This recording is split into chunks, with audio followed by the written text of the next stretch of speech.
السلام علیکم ناظرین، ABN ولاگ کے ساتھ عطاء الرحمان سپریم کورٹ آف پاکستان سے آپ کی خدمت میں حاضر ہوں۔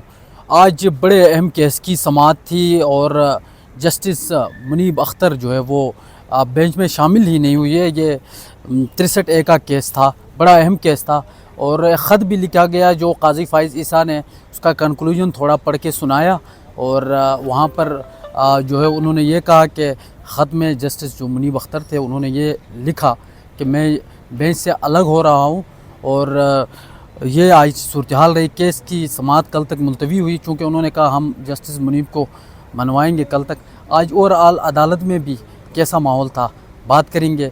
سینئر صحافی وسیم ملک صاحب میرے ساتھ موجود ہے۔ بہت شکریہ سر آپ کا۔ سب سے پہلے سر کیس کی اپڈیٹ لینے سے پہلے، چونکہ آج منیب اختر صاحب خود پیش نہیں ہوئے، ماحول کیسا تھا جو باقی ججز بیٹھے ہوئے تھے بینچ کے، کس طرح کا ارد گرد کا ماحول تھا؟ اچھا دیکھیے، یہ پہلے ایکسپیکٹ کیا جا رہا تھا، مطلب کہ اگر جسٹس منیب اختر آج کے روز بینچ میں آ کر بیٹھتے تو وہ اس ترمیمی آرڈیننس کے بعد جو پریکٹس اینڈ پروسیجر کمیٹی بنی تھی اس کو لیگل مان لیتے، اس کی لیگیلٹی کو تسلیم کر لیتے، اور اس کمیٹی کے اوپر اس کمیٹی کی لیگیلٹی کو تسلیم کرتے جس کے اوپر ایک اور سینئر پیونی جج جسٹس منصور علی شاہ نے اعتراضات کیے۔ جسٹس منصور علی شاہ نے خط لکھا۔ جسٹس منصور علی شاہ نے کہا کہ جب تک جسٹس منیب اختر کمیٹی میں واپس نہیں آئیں گے میں کمیٹی میں نہیں بیٹھوں گا۔ جسٹس منصور علی شاہ نے خط میں یہ بھی کہا کہ میں اس کمیٹی کے فیصلوں کو بھی نہیں مانوں گا۔ تو اگر جسٹس منیب اختر بیٹھ جاتے تو وہ پچھلا جو سارا معاملہ تھا جسٹس منصور علی شاہ کا وہ تو ختم ہو جاتا۔ تو یہ ایکسپیکٹ کیا جا رہا تھا۔ ہاں، اب جسٹس منیب اختر کریں گے کیا، اس پر سب سوچ رہے تھے۔ یہ کسی نے نہیں سوچا تھا جو آج جسٹس منیب اختر نے کیا۔ ہم بھی کہہ رہے تھے وہ کمرہ عدالت میں نہیں آئیں گے، یہ ہمیں بھی پتا تھا، لیکن ہمیں یہ نہیں پتا تھا کہ وہ جب کمرہ عدالت میں نہیں آئیں گے تو تب کیا کریں گے۔ اب انہوں نے خط کی صورت میں کہا کہ وہ اس بینچ کو نہیں مانتے، وہ اس بینچ میں نہیں بیٹھیں گے۔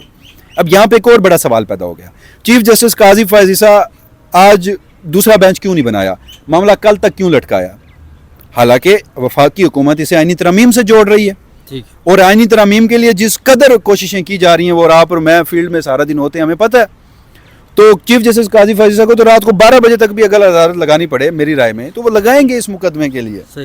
لیکن آج وہ کیوں گئے، کل تک کیوں چھوڑا، انہیں 6 مرتبہ کیوں کہنا پڑا کہ ہم جسٹس منیب اختر کو، جو ہمارے ڈسٹنگوش کولیگ ہیں، جو ہمارے آنریبل جج ہیں، مائی لارڈ کہا اس منیب اختر کو 25 ستمبر کو، جن کے اوپر 11 سنگین نوعیت کے الزامات لگا رہے ہیں قاضی فائز عیسیٰ، اور کہا کہ ہم منانے کی کوشش کریں گے۔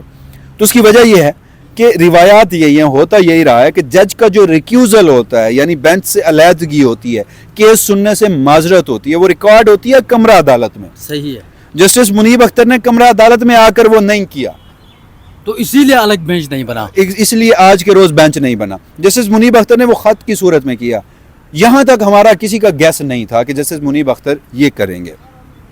اب کل قاضی فائز عیسیٰ کمیٹی بلا پائیں گے، کل قاضی فائز عیسیٰ نیا بینچ بنائیں گے، آلدو انہوں نے الٹیمیٹم دیا، آلدو کے سپریم کورٹ۔ اب 2 مجبوریاں ہیں، جسٹس منیب اختر کا بینچ میں آ کے اوپن کورٹ میں ریفیوزل ریکارڈ پہ نہیں آیا، کل کے روز بھی نہیں آئے گا، اگر وہ آج نہیں آئے تو کل بھی نہیں آئیں گے۔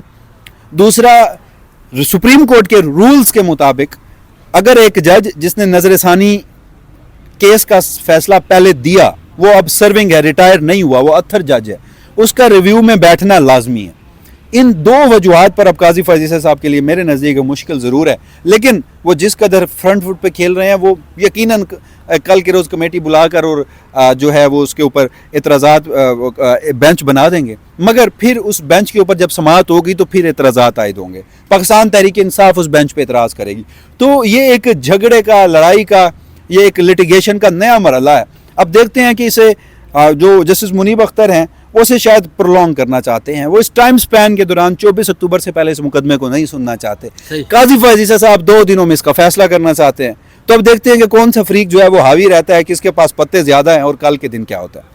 آپ کہہ رہے ہیں سمپلی کہ جسٹس منیب جو ہے وہ دونوں سائڈ سے گیم کھیل گئے، ایک تو آئے بھی نہیں، اور خط جو تھا، خاص کر خط منظر عام پر نہیں آیا۔ چونکہ آپ کو اندر کی خبروں کا بھی علم ہوتا ہے تو ہمیں بتائے کہ وہ خط میں اس نے تو کنکلوژن سا پڑھا ہے، پورا خط آپ نے پڑھا ہو یا آپ نے کسی سے سنا ہو تو ہمیں بتائے گا کیا؟ اچھا دیکھیے، یہ ہماری اپنی انڈرسٹینڈنگ بھی ہے سارے معاملے میں۔ 25 تاریخ کو جسٹس